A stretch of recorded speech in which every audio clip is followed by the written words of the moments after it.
Hi, Vinny Mancuso, Service Coordinator here at the Sunnytown Regional Center. As you already know, I met with Sofia and her family for her IPP meeting. I asked questions, took notes, and together we came up with a plan. Here, let me show you how it's done. The IPP is a document that reflects the thoughtful and thorough discussion between you, your family, and the Regional Center, covering the services you might need, how they're provided, and how they're funded. Walk with me.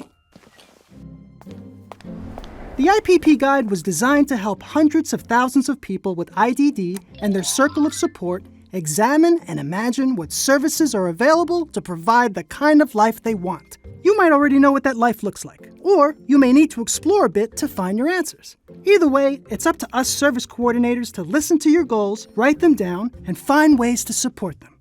And since there's a wide range of goals, they're organized into 12 essential life areas. Let's look at what was most important to Sofia. Community participation. Sofia wanted to join a book club at Bargeman's bookstore. But to do this, we had to provide two different services. One gave her the assistance she needs to actively participate in her community, and the other funded her dues for the club. Because of her needs and her family's work schedules, the Ramos family required extra support. So I asked some questions, listened, and by using person-centered thinking, I acted upon what I heard. Together, we found a solution by providing Sofia with personal assistance. Nancy was hired to help Sofia on the weekends so she could attend the Mystery Maven meetings. Say that 5 times fast. What's this look like on paper? We start with your desired outcome. Sofia filled it out like this. Sofia wants to hang out and make friends at the Mystery Mavens book club. Some people prefer to write in the first person. I want to hang out, ... and that works too. Let's fill in the services. Service and support is personal assistance, supported by PA Pals. Start date is the first day of services. The end date is 6 months from today. And don't forget, we could always extend if needed. Personal assistance services are provided by the hour. Sofia needed Nancy once a week, so we provided her 12 hours a month. Later, we discovered Nancy's services would be needed twice a week.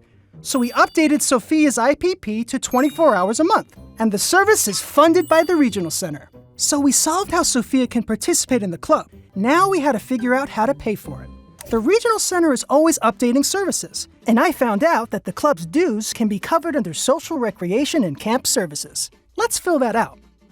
Service and support, social recreation and camp services. Supported by Mystery Mavens. The start date is the day she joined the club. The end date is the last day the services are authorized to occur. In this case, 6 months from now.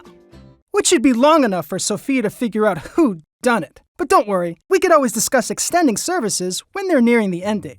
Now, while some supports are fully funded by one source, others rely on multiple sources. In this case, the entirety is funded by the Regional Center.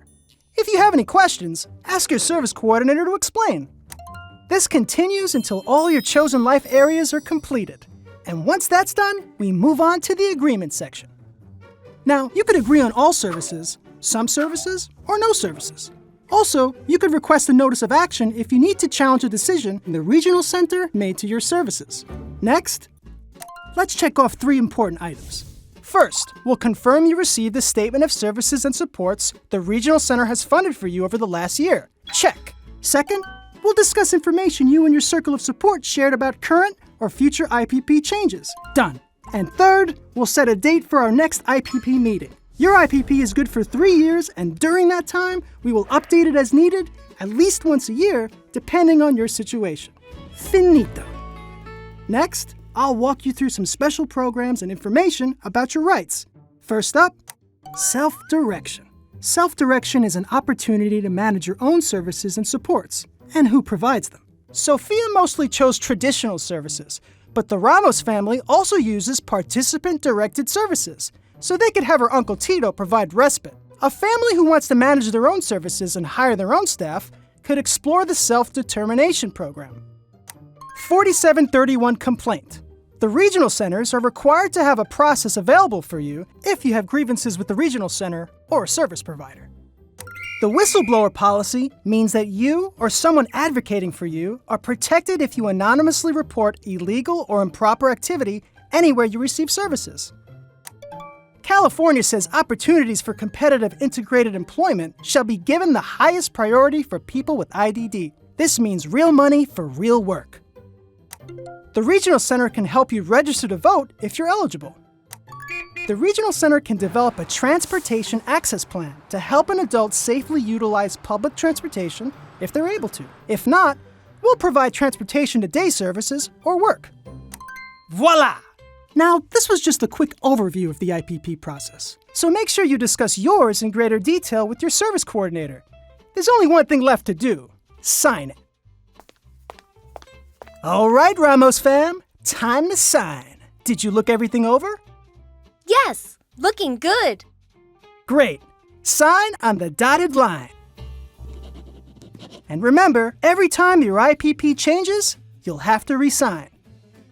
So, that's it. Easy peasy, lemon squeezy. We filled out papers, and now in the near future, we'll get back together for a follow-up to make sure the IPP is still working. Remember, your planning team strives to be person-centered in all they do, and that person in the center is you.